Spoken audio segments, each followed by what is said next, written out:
Buenos Aires was nice. Nice in the way a one-night stand is nice. Pleasant, a little indulgent, and ultimately fleeting. I found a bed in a dirt cheap hostel for $13 a night, which meant an entire week barely cost $100.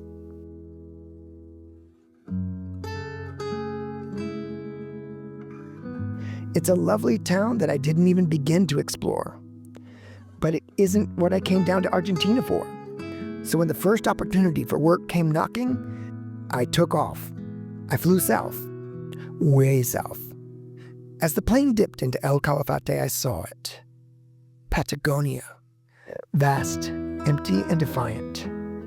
The kind of place that doesn't give a damn about you or your problems. Below us, the rivers, electric blue, fed by glaciers, wound through wind-thrashed grasslands like the veins of an avatar beast. As if nature decided to show off here just to make the rest of the world feel inadequate. No smokestacks, no highways, no corporate billboards screaming for your attention, just raw, unfiltered earth. On the ground, I was greeted by the wind.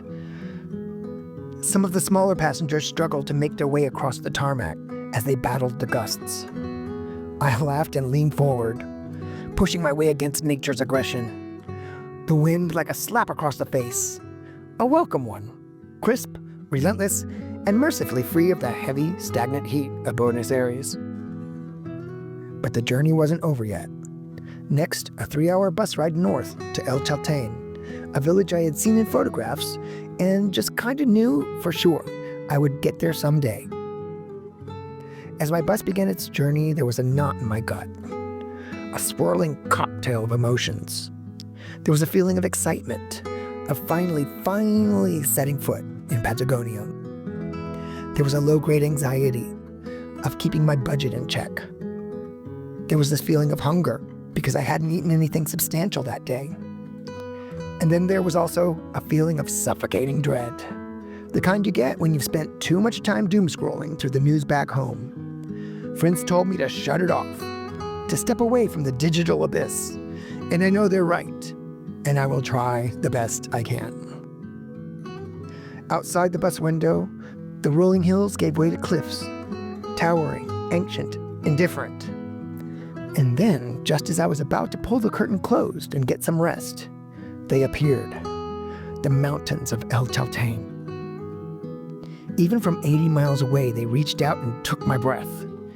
Jagged stone spires piercing the sky, indifferent to my awe. And suddenly all I wanted was to capture this moment, to bottle it and show you.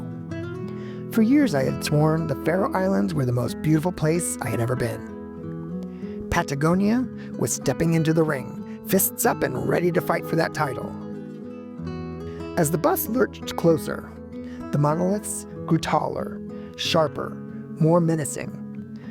Every second, every turn of the road, the view changed, became wilder, more cinematic, more impossible.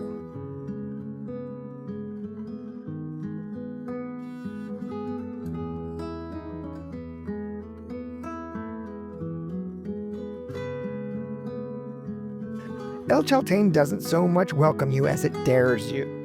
It's the kind of place that looks like it was settled by outlaws and misfits. The last stop before the end of the world, because, well, it kinda is. Wind-scoured gravel streets, mountains that loom like gods judging from above, and a history that reads like an old-school land grab.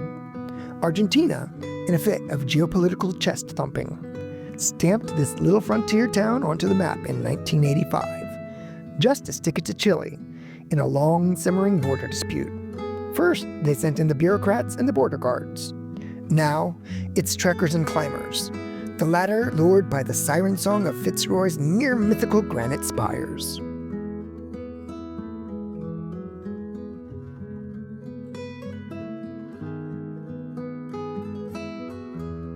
Today, El Chaltén is Argentina's holy grail of trekking, the undisputed capital of leg-burning, lung-searing adventure.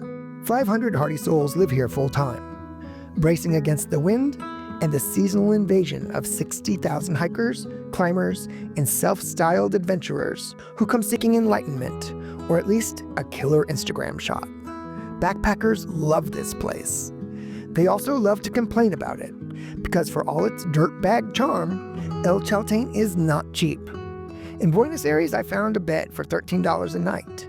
Here, try $35 for a hostel bunk, where you'll share air and possibly foot fungus with 6 other unshowered hikers.